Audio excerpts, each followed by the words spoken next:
Welcome viewers to the third segment of the second lecture from the online series of lectures for the course of Algebraic Topology 2.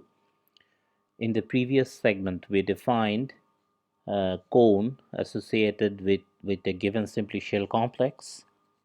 We'll begin this segment with a couple of examples of such a cone on a simplicial complex.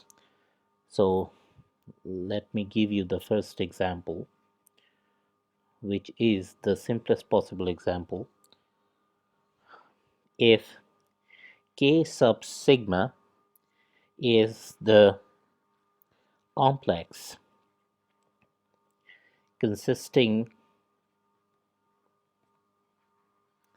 of the simplex sigma is equal to, we denote this simplex by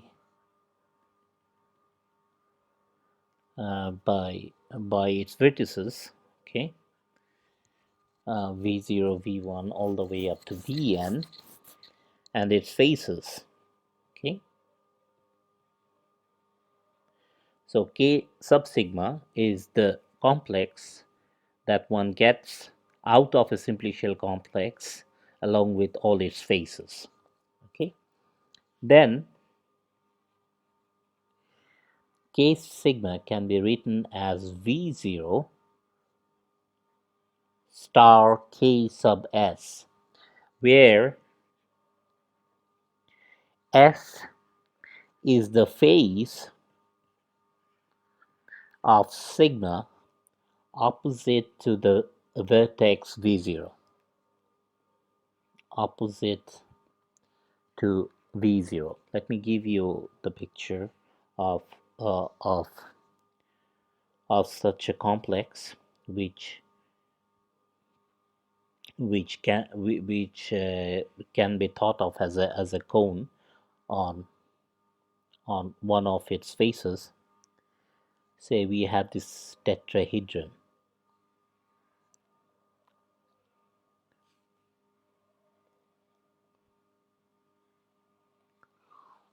Okay.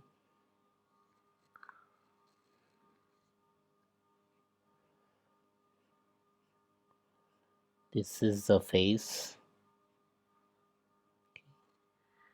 Um, this is another two simplex.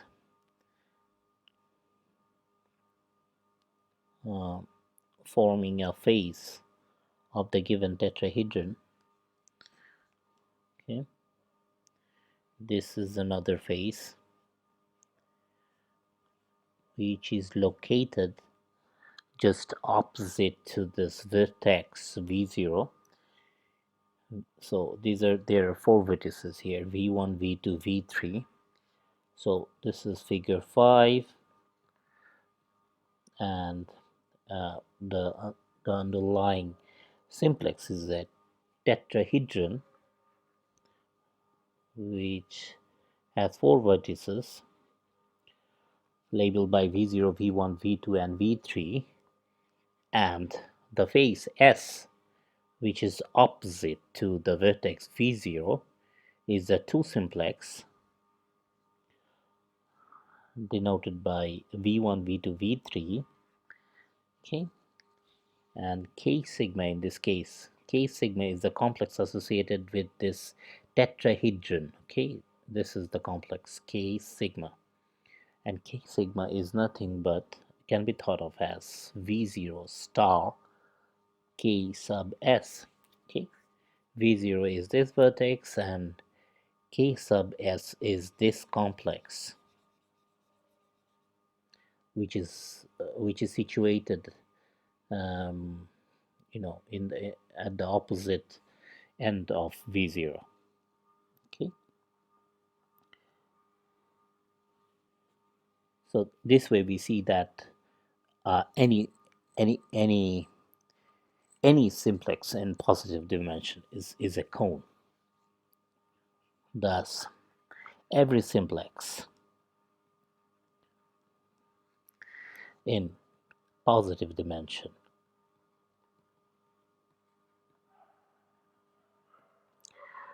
is a cone. Okay. All right. So let's have a look at our second example. Example 2, let K be the complex in R2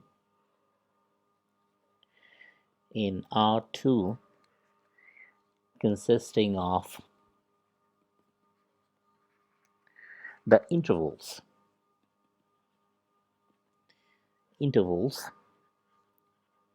n comma n plus 1 times 0. So this means that we want to see these intervals as subspaces, as a subspace of R2. Okay, so let me draw the picture before proceeding further, where n is a natural number. Okay, so here is the picture. So here is 0, this is 1, this is 2, this is 3.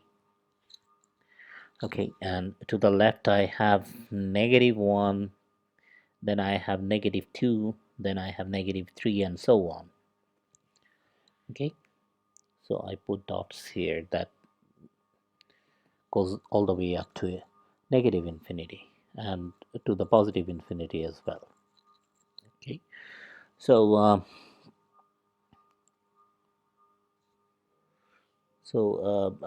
consisting of the intervals n comma n plus 1. So say that we have we have n to be 0, then we have 0 to 1. Okay, so 0 to 1 is this interval, and then from 1 to 2 is this interval, and then from 2 to 3 is this interval, and goes on forever like this. So if we take n to be -1, then we have -1 0. Well, yeah, so so you can take n to be so this picture is more for n to be an integer, I guess. I have drawn the picture like this, but yeah, so it's something like this in this picture. Okay, doesn't matter. So these are the intervals. Okay, and their vertices and their vertices. Okay, and what is the point W? And W is a point on the y-axis. On the y-axis, different from the origin.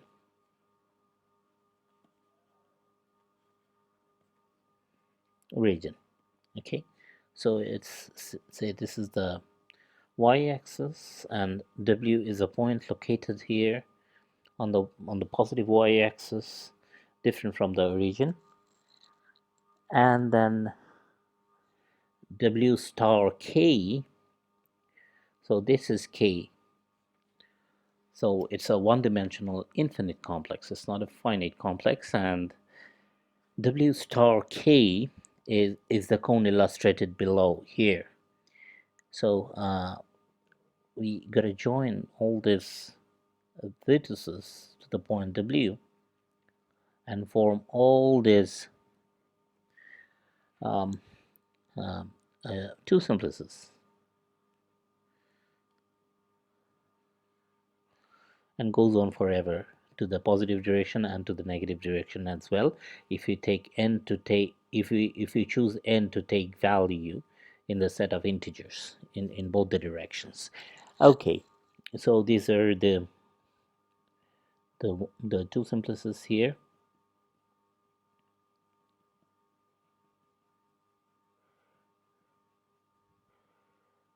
Okay, all right, so this figure tells us that how this two-dimensional complex the 2D complex W star K looks like W star K. Okay, and um, well, there is an important fact associated with this example. Although the underlying space of K is a subspace of the two-dimensional Euclidean plane R2, um, the the underlying space of the cone,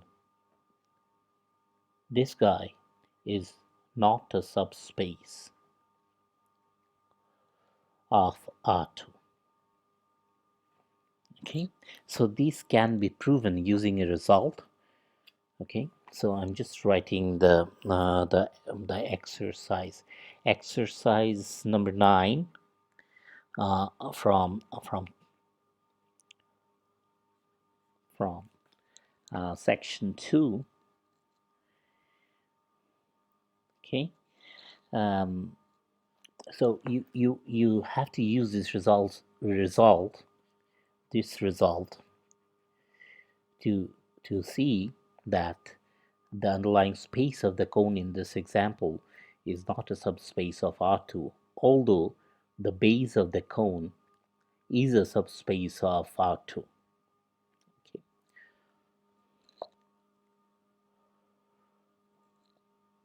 Okay, now it's time to enjoy the useful consequences of the cone construction.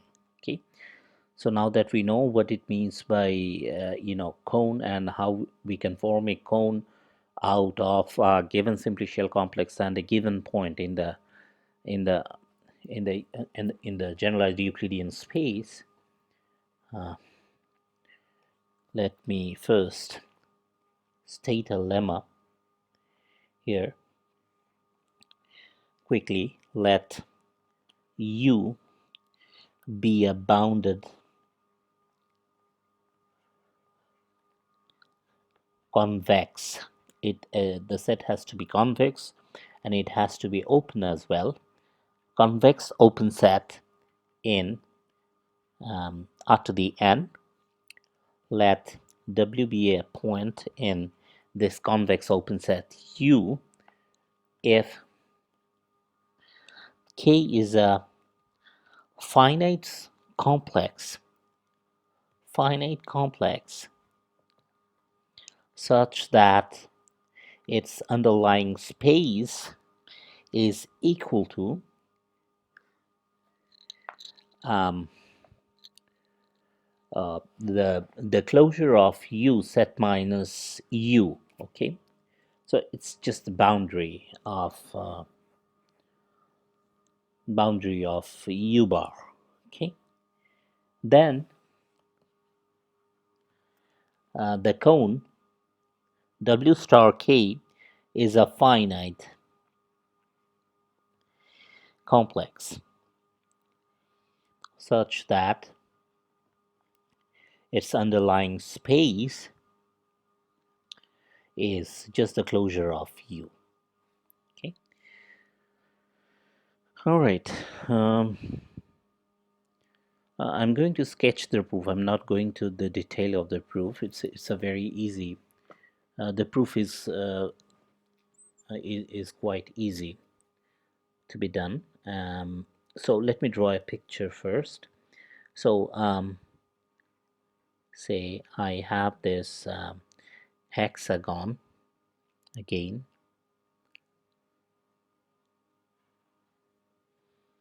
Okay, and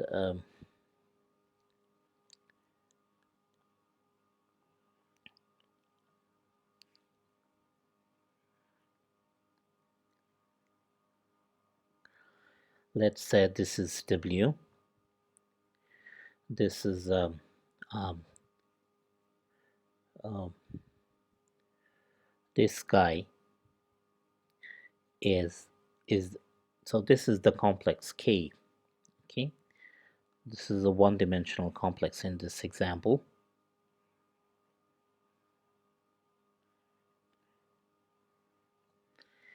and its underlying space is u bar set minus u. Okay, this is this region, that this two-dimensional region is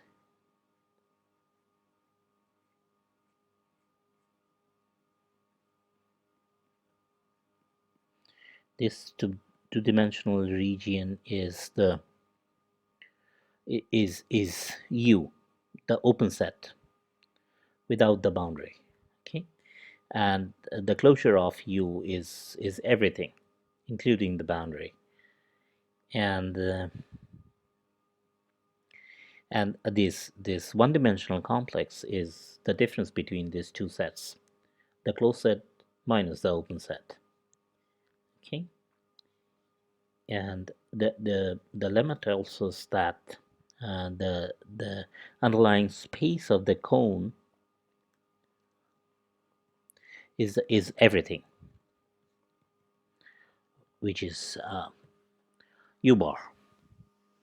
Okay. Okay, so the proof depends on one of the results given in lemma 1 in section 1. We use the statement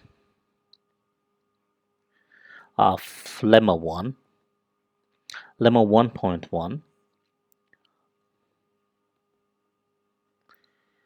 to prove it, okay, which states that each ray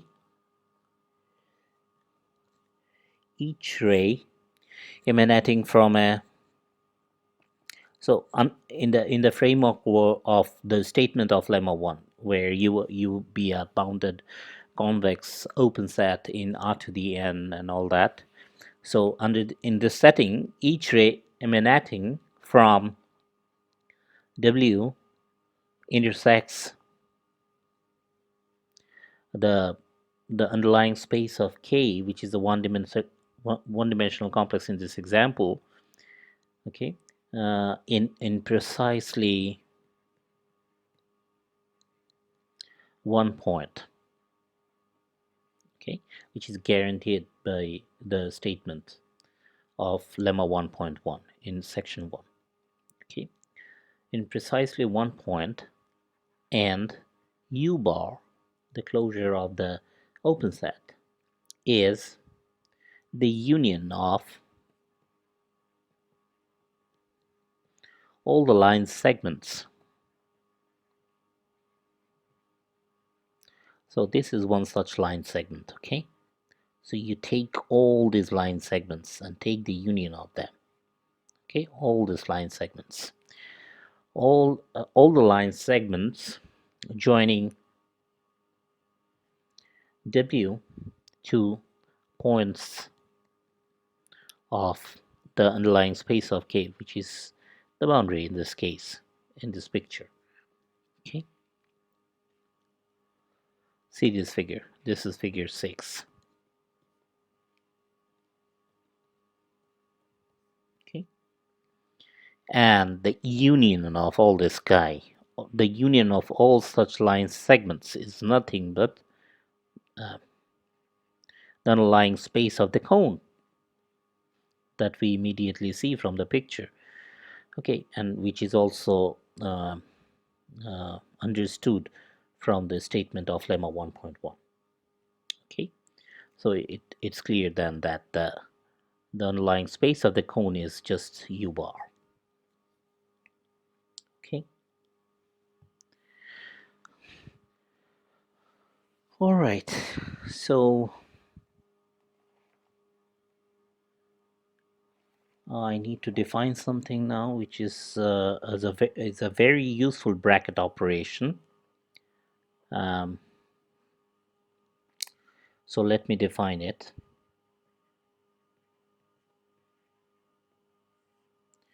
Let W star K be a cone if sigma is an oriented simplex denoted by A0 all the way up to AP is an oriented simplex of K, let W comma sigma denote the oriented simplex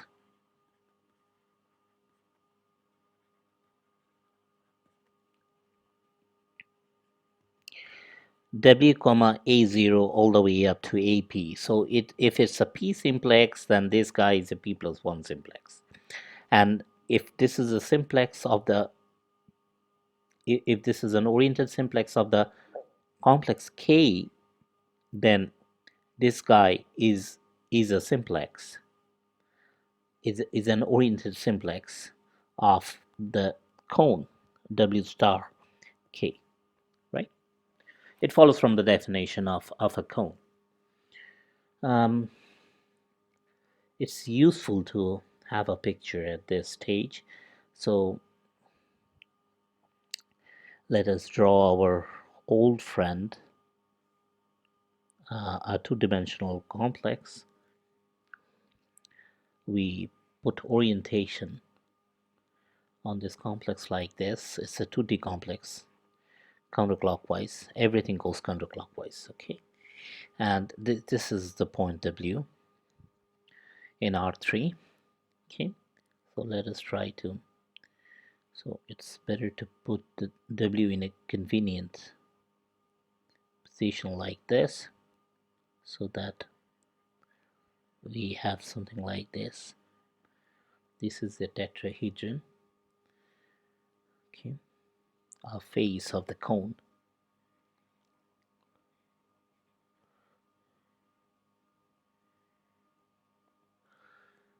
Okay, so this is one face. So this is W, this is V0, V1, V2, V3, V4, and V5. Okay, so this is the base of the cone, which is the underlying space. This is the underlying space of the base. Okay, uh, and this this is this belongs to the cone, right? And this is the simplex of the cone. This is nothing but W comma. It's a tetrahedron V0, V1, V5. V0, V1, V5. It's a simplex of the cone W star K. Okay, so something like this. It's figure 7. In figure 7, W star K is the complex whose simplices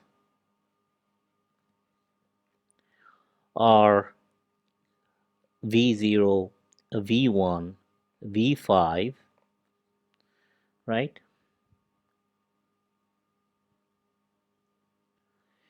And considering the orientation, we also have a V1, V4, V5, or V5, V1, V4 by cyclic permutation, and V4, V1, V2, and V4, V2, V3, or V2, V3, V4. Okay, these are the two simplices of the base of the cone. So now this bracket operation,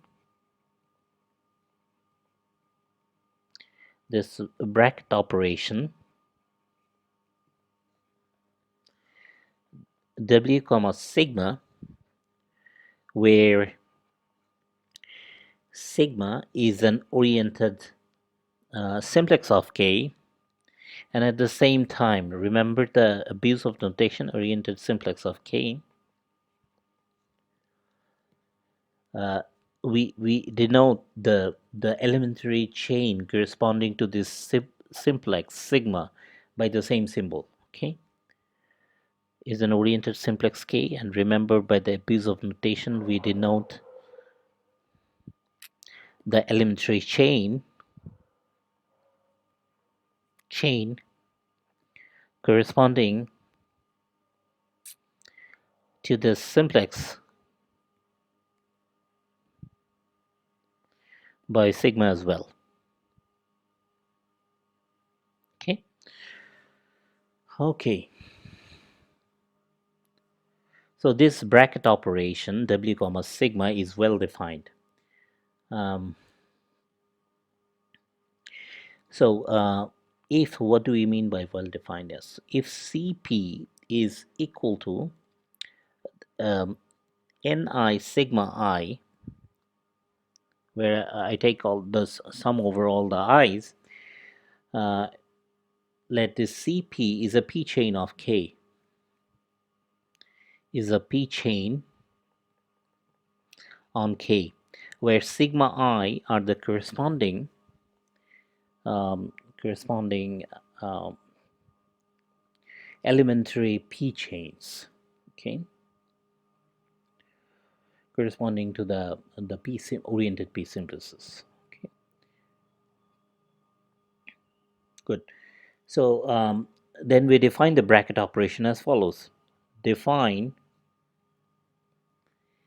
um, w comma cp to be this guy, ni sum over sum of all the expressions like this, ni times w comma sigma I.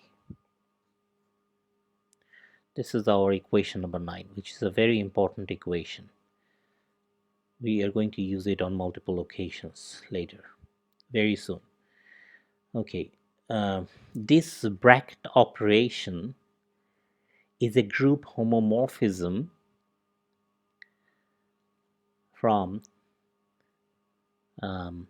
it's a group operation. So this bracket thing is a group homomorphism from Cp of K, from the group of p chains on the complex K. So we started with Cp, right? Um, yeah, we plug in something here in this slot. Okay, uh, so think of it like this. So we fix W, right? Excuse me. So so you plug in some p chain here.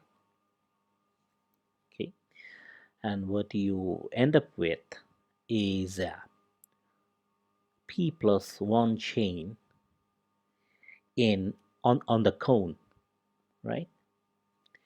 So the end result is a p plus 1 chain, not on the base of the cone, on the cone itself, w star k.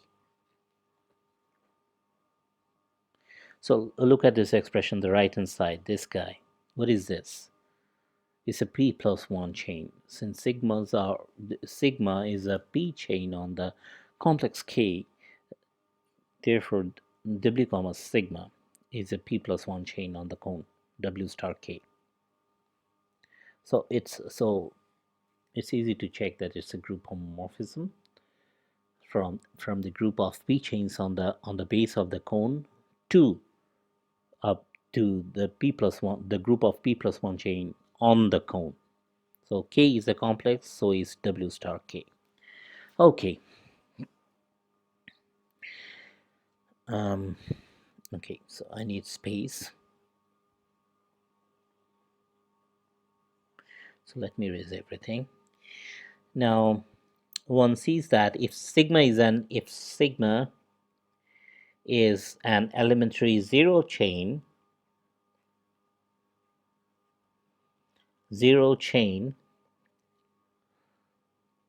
okay, then the bracket of W with sigma is going to be a one chain, is a one chain, right? Which which yields. So if I apply this boundary operator on this one chain on the cone, okay, what do I get? I get sigma minus w, right? Since both w and sigma are zero chains on the complex on the complex of the cone, w star k. Okay, so this is equation number 10. Remember, so we treat these guys, sigma and w, as zero chains corresponding to the vertices sigma and w. Okay, so the elementary zero chains and the vertices are denoted by the same symbol. Okay, now um, if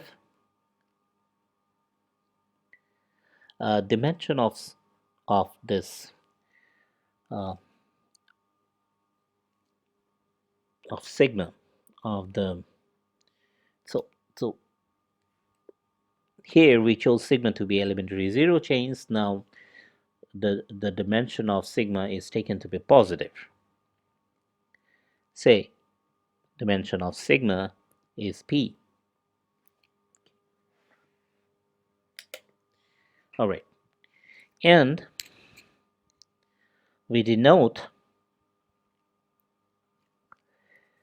the elementary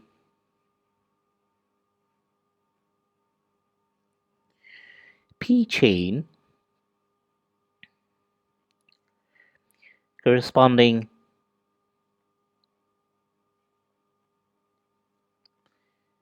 to the oriented p simplex sigma, to the oriented p simplex sigma by the same symbol sigma. So I'm acknowledging this abuse of notation multiple times. Okay, then we know that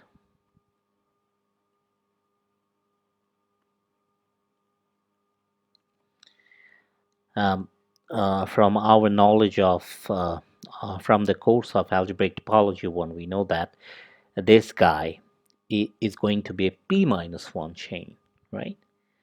And which is given by the sum over all i's, where I runs from 0 to p minus 1 raised to I times this p minus 1 chain, v0 and all the way up to vi is getting omitted in this sum, and then all the way up to vp. So it's important to note that this is a p minus 1 chain. So it's a sum of all this alternating sum of p minus 1 chains. This is our equation number 11. So this is delta p sigma.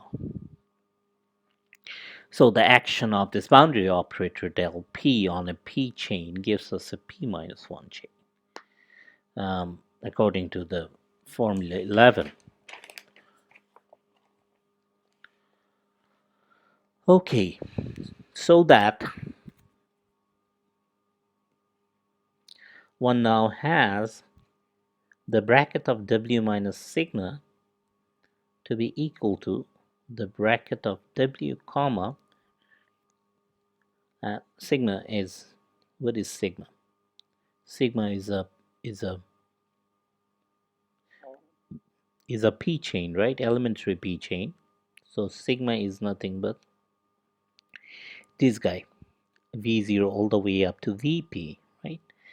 So w comma sigma, the bracket of w comma sigma is nothing but the bracket w comma v0 all the way up to vp. Okay, it's denoted this way. It becomes a p plus 1 chain. Then delta p plus 1 w comma sigma is supposed to be a p chain on the cone w star k. Since w comma sigma is a p plus 1 chain on the cone w star k, therefore delta p plus 1 w comma sigma is supposed to be a p chain on w star k, right? So let us compute it explicitly. Okay, I need space, therefore let me erase everything. I'm going to compute this guy explicitly. Delta p plus 1 w comma sigma is going to be delta p plus 1. Then I write sigma using the vertices v0 all the way up to vp. Now see that using our old formula of the boundary operator, how boundary operator acts on p chain, we use so that I wrote earlier a while ago, which is equation number 11. See, so using equation 11, we see that the first w is going to be omitted, right? And if w gets omitted, then I'm left with just sigma, right? v0 all the way up to vp, and then v0 is going to be omitted, and then v1 is going to be omitted. So that I write here um, w comma v0, and so the I plus 1th term is going to be omitted instead of the ith term, because of the presence of this first term, the 0th term, let's call it 0th slot. Okay, so 0th slot is occupied by w, the first slot is occupied by v0. So in our old formula, the 0th slot was occupied by v0, and the ith slot was occupied by vi, right? So in this case, uh,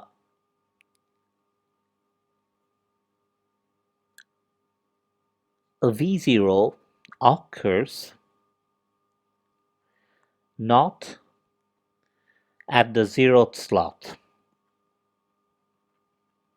Remember, instead it occurs at the first slot. Okay, and where is w? W is at the 0th slot. W is at the 0th slot. And where is vi? Vi is located at the I plus 1 slot.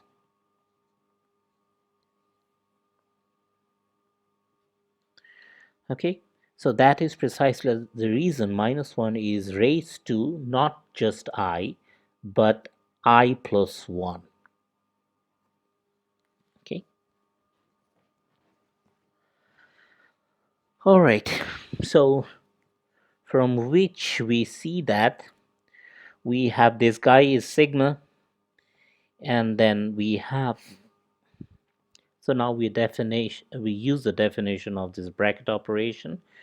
So before that, let me write it like this. So yeah, so using the definition of this bracket operation, this can be written down as the sum of I equal to 0 to p minus 1 raised to I plus 1, and then v0 all the way up to vi hat,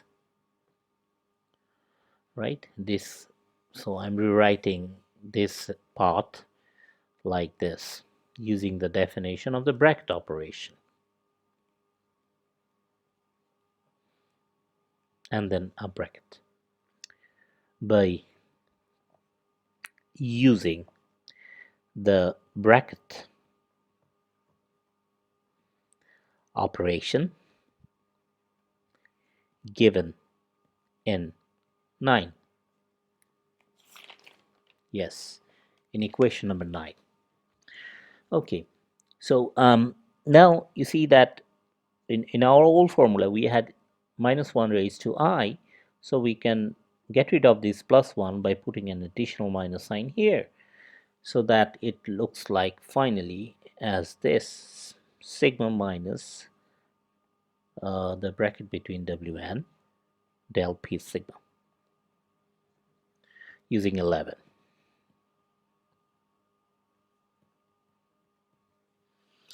Okay, therefore we see that when dimension of sigma is greater than 0, strictly greater than 0, see that in that case delta P plus 1 W comma sigma is equal to sigma minus W comma delta P sigma.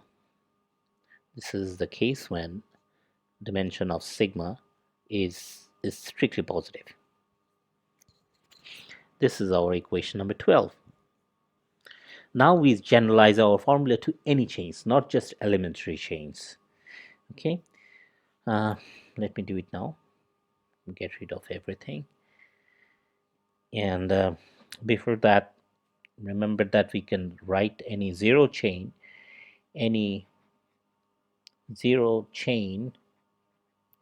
C0 can be written down as a linear combination of the elementary chains, right? Elementary zero chains, which I denote by sigma I0. And I runs from, you know, depends on the dimension. No, how many elementary zero chains we have? Okay, these are the elementary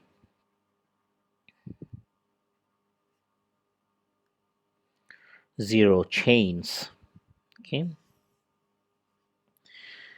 and so this is the general expression of zero chain, not necessarily an elementary zero chain. Then the boundary operator acting on W comma C0. Okay, W comma C0 is going to be a one chain, right?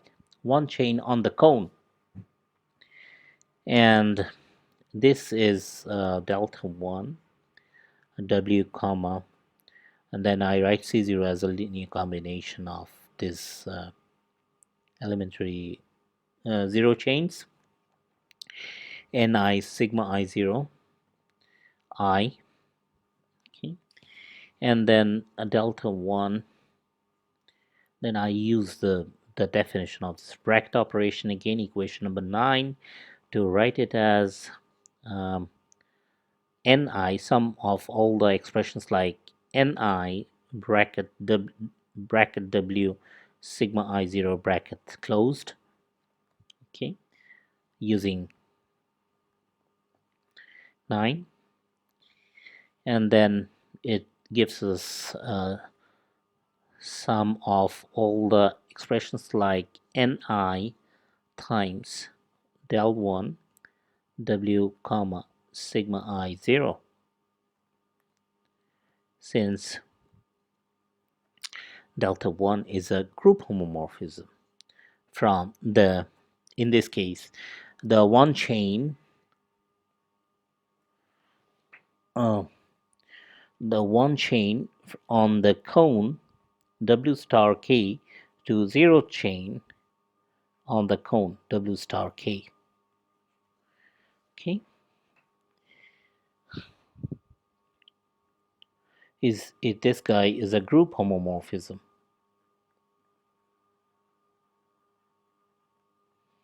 Good.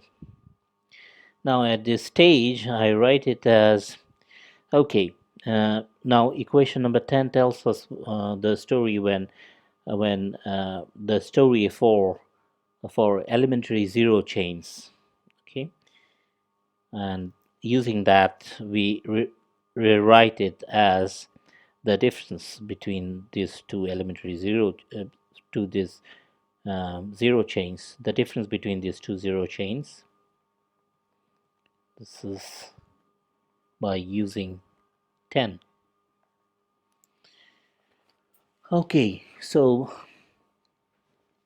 Now, so get rid of this sum, and we have, so uh, distributing the sum over this expression, we get sum of ni sigma I 0 minus sum of ni times w, right?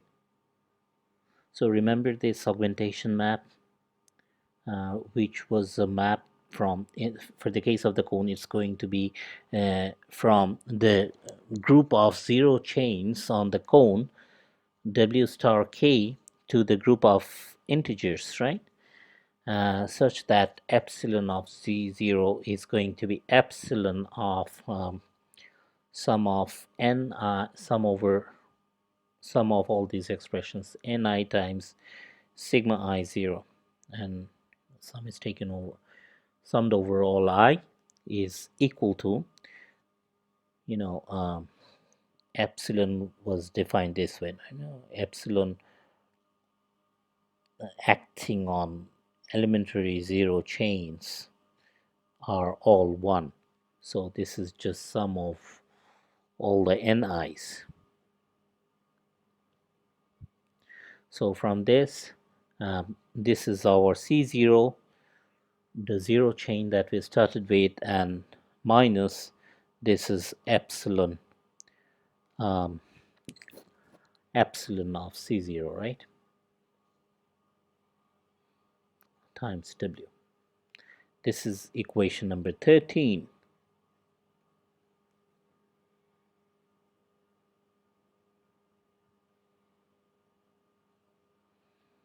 Okay. Hmm.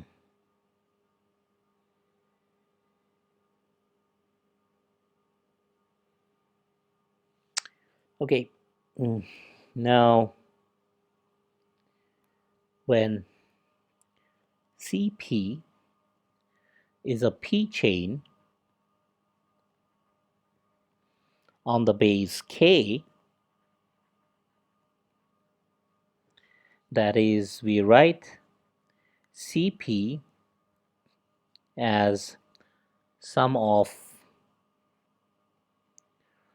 all this elementary P chains, some a linear combination of all these elementary P chains.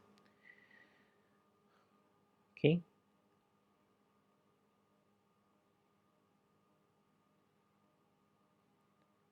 Also, well, there is actually no harm in calling CP a P chain on the cone itself instead, as the base of the cone is a subcomplex of it, right? But in any case, just write CP as a P chain on the base K. Then one immediately sees that W comma CP is a P plus 1 chain on the cone W star K. Okay. Now let us compute explicitly delta P plus 1 W comma CP. Okay. This is going to be equal to W delta P plus 1 W comma, and CP is this equal to CP, the expression of CP as a linear combination of the elementary P chains, sum of all these expressions ni sigma IP, the sum is taken over all i's, and then we use the definition of this bracket operation again, delta P1 P plus 1 sum over sum of all the n all the terms like ni times W comma sigma IP, and the sum is taken over all i's. Okay, this is what we get by using the definition of the bracket operation using 9. And then this can be written down as sum of ni delta p plus 1 w comma sigma I p. How did I do that? Using group homomorphism property of the boundary operator. Homomorphism property of delta p plus 1 of this boundary operator, which is a map from Cp plus 1, the group of p plus 1 chains on the cone W star k, to the group of p chains on the cone W star k. Okay, and this is going to be equal to sum of ni, and we know that we had this equation 12, which tells us that this is going to be equal to sigma ip, the elementary p chain, minus, we worked it out earlier, right, in equation number 12, del p sigma ip. Okay, so we know that we worked this expression out earlier explicitly. This is using 12.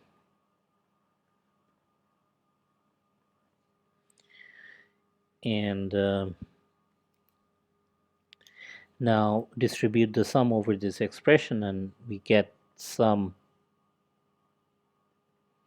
of ni sigma ip minus bracket w comma del p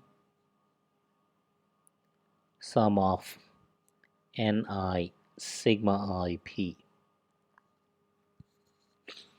This is equal to Cp minus w comma del p Cp.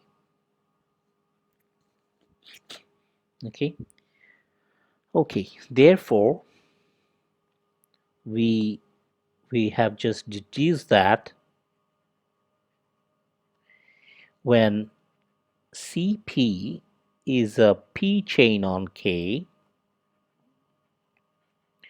on the complex K, with P being strictly positive, one has delta P plus 1 W comma Cp to be equal to Cp minus W comma del P Cp for any P chain on the complex K. Okay, this is equation number 14. Good. It's a good time to take a break, and we'll be back shortly with a very useful theorem on reduced homology of a cone. Thank you for attending this third segment.